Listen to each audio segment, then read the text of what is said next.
Good afternoon. My name is Francesco Dorazio. I'm the CEO and co-founder of Pulsar. Today I'm going to be talking about the death of sentiment analysis, or better, the evolution of sentiment analysis, and what can we learn from where sentiment analysis has taken us so far, and how can we better understand public opinion online.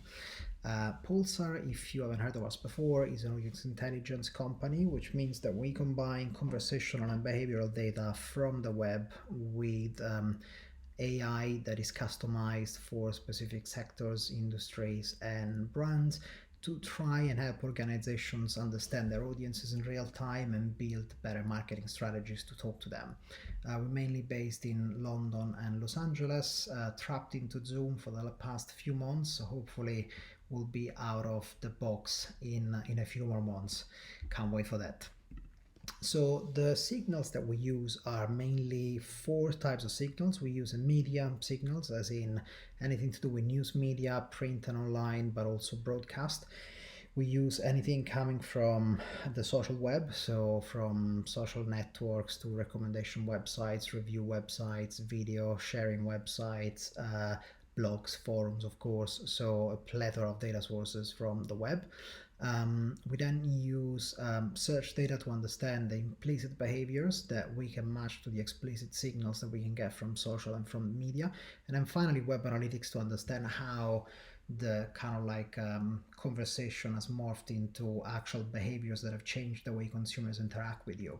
We call these four steps and the interaction of these four different data streams the attention trail, which is how we see attention evolving from a catalyst moment and an upstream adoption of that specific subject or topic in public opinion, to a mainstream adoption of that conversation, to finally a footprint of a behavioral change that we've seen in the audience that has been engaging with it.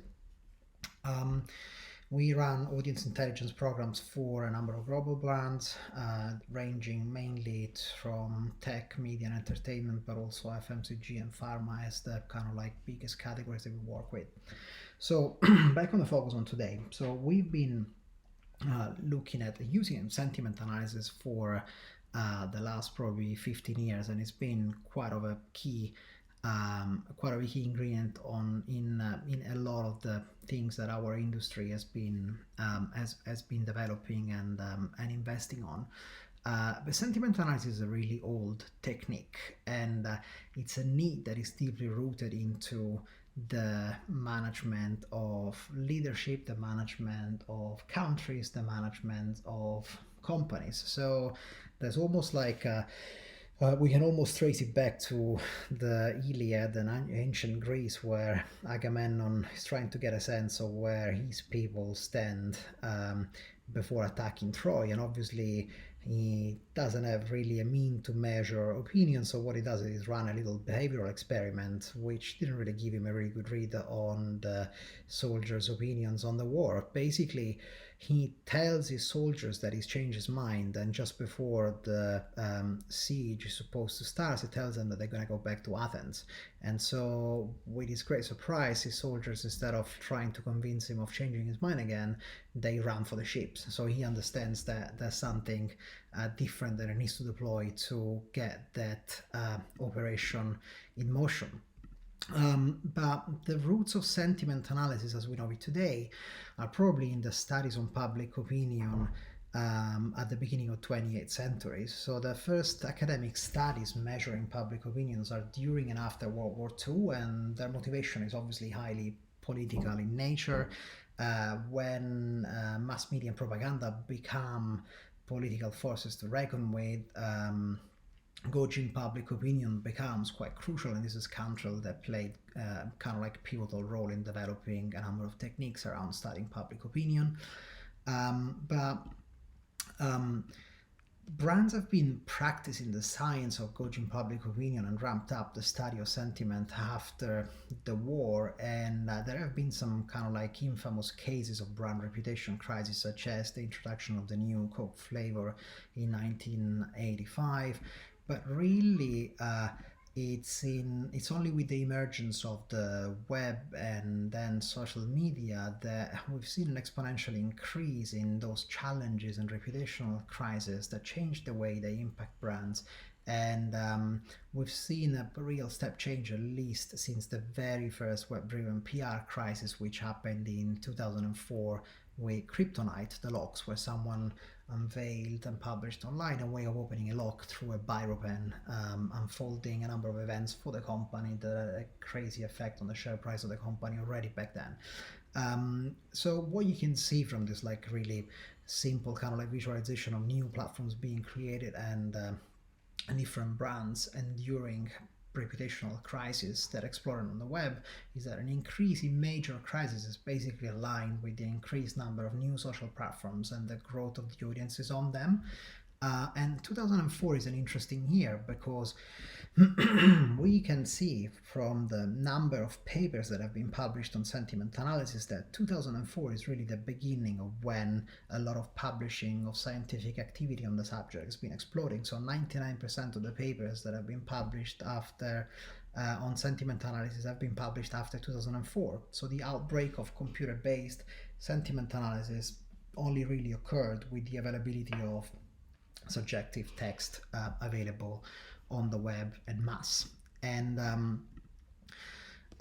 sentiment analysis has been since then applied to a really wide range of industries and categories and to answer a really wide range of questions, sometimes even too many. So it reached even more prominence than opinion research if you look at how people are searching for the different subjects of opinion research, customer feedback, and sentiment analysis. And it's now developed to the point where sentiment analysis is actually showing more interest than customer feedback, which is exactly what sentiment analysis is supposed to be measuring. And there's a problem though, because the prominence of sentiment analysis is something that is still kind of like being kind of like putting into question, it's something that is not putting into question some of the outcomes of the methodology, but we can start seeing the cracks of this methodology if you look at cases like Peloton, for example. You remember this crisis at the back end of 2019 where Peloton, the bike company, was running the campaign before Christmas, the gift that gives back, and obviously the campaign had an immediate negative reaction from the audience that dubbed the ad dystopian and sexist and tone deaf. So what is interesting about this is that back then, and this is like one of our competitors, but this is what everybody else was in the listening industry was doing back then, we're showing spikes of negative sentiment and a spike of positive sentiment coming from the same conversation. So obviously everybody was showing here a really huge impact of this negative publicity generated by the ad. And if you look at this data and if you look at what happened before, you can assume that the brand is going to get completely destroyed and obliterated by the wave of negativity that is happening around the brand. But there's two problems here. So the negative spike doesn't end up meaning what we think it means in terms of impact on the company, and the positive spike is not really a positive spike. So the sentiment really is a little bit less useful than we think it is. In fact, what happened next for the company is this. So you're seeing how the business is doing, and what I've circled in red is the impact of negative sentiment, and in blue on the top you can see the share price. And obviously you could say that they needed a pandemic to get back on the saddle, excuse the pun, but you can see how after the kind of like beginning of the pandemic they've been exponentially growing again, and so that was just a hiccup really. So the question then is, are we measuring the right stuff?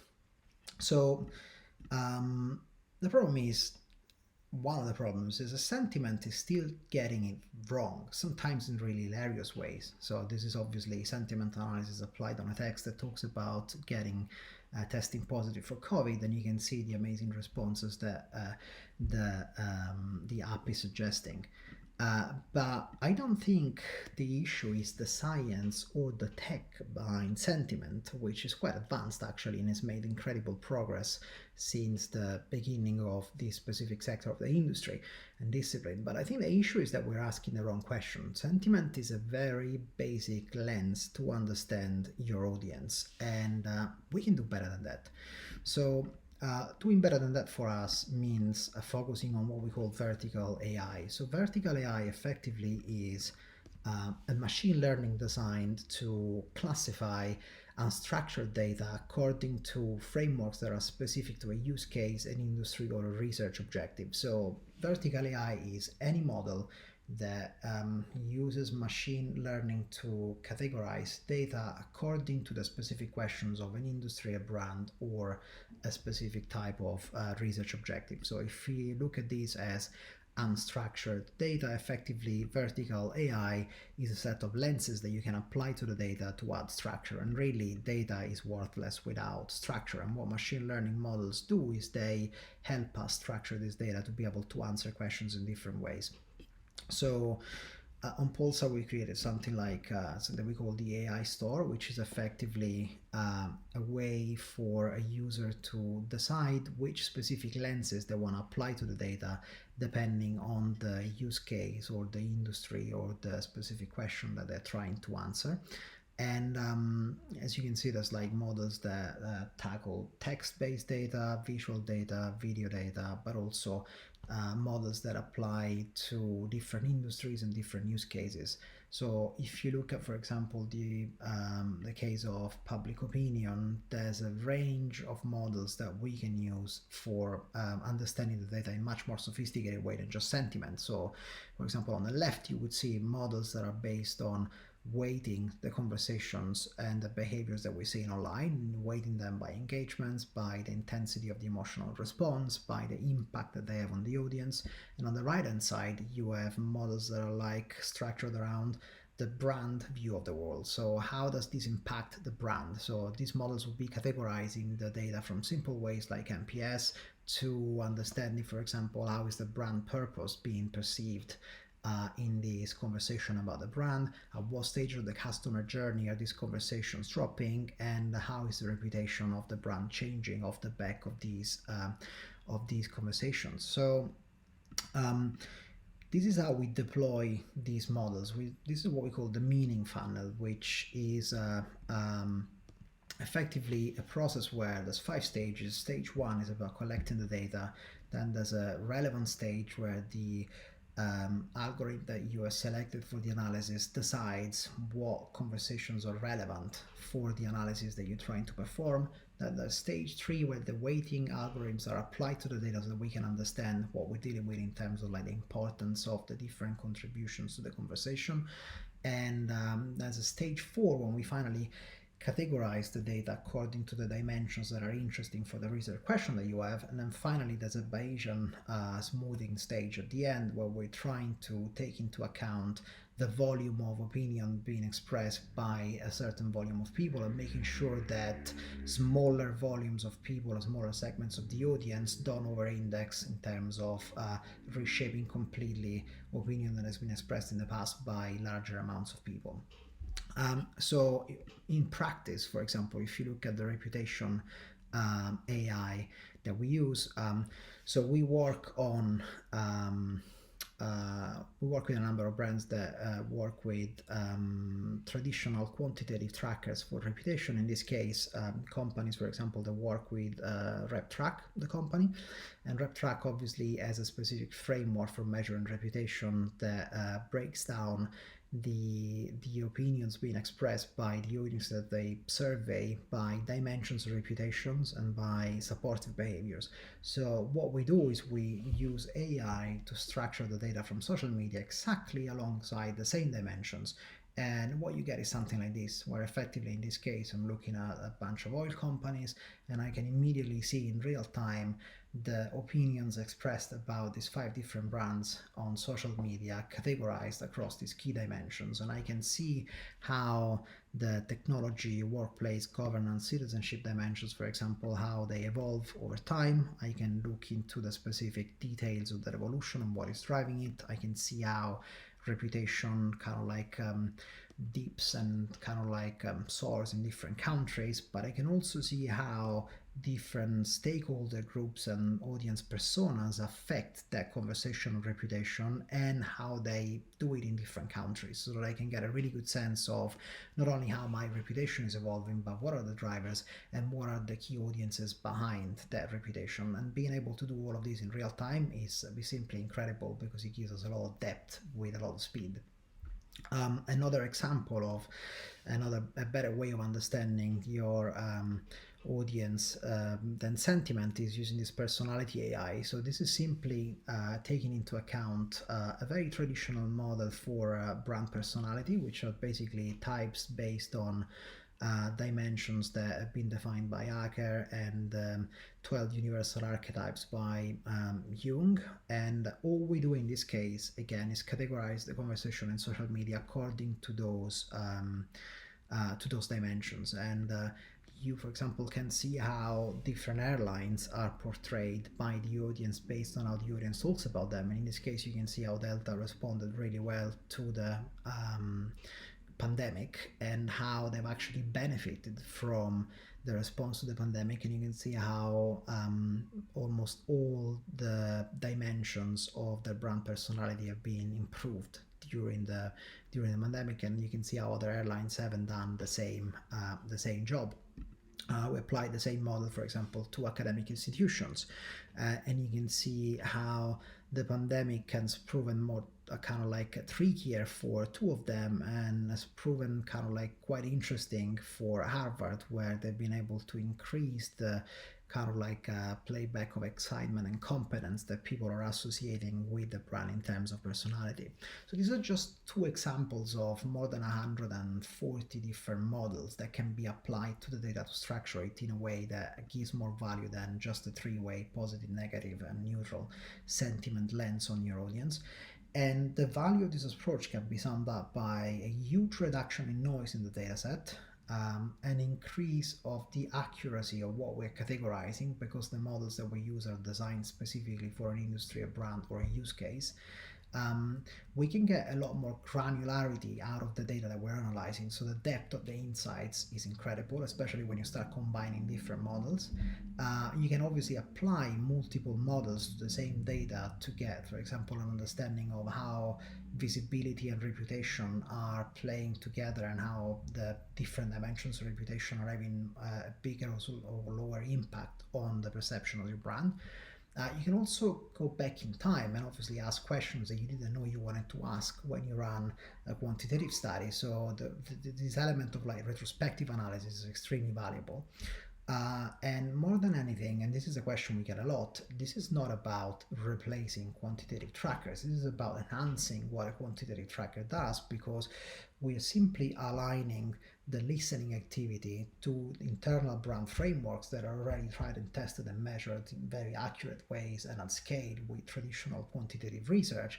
And what we're doing, we're simply adding a lot more depth to what can be done in real time. And we've also noticed that there's a 3 to 6 months lead time on quantitative trackers when it comes to spotting kind of like early trends in reputation that will surface into the quantitative wave the next time it happens. And obviously, anything we do with this methodology happens at a fraction of the cost of running a new quant wave. So let's say if you get hit by a pandemic and you want to know how your brand is being kind of like remorphed as a result of the pandemic, you're probably gonna have a much kind of like better way of doing this using this methodology than to run a completely new quantitative wave to get results on relatively kind of like extemporaneous and immediate change in the context around you. And without adding anything else, if you have any questions, please do reach out. That's my email, francesco@pulsar.com, and thank you for listening.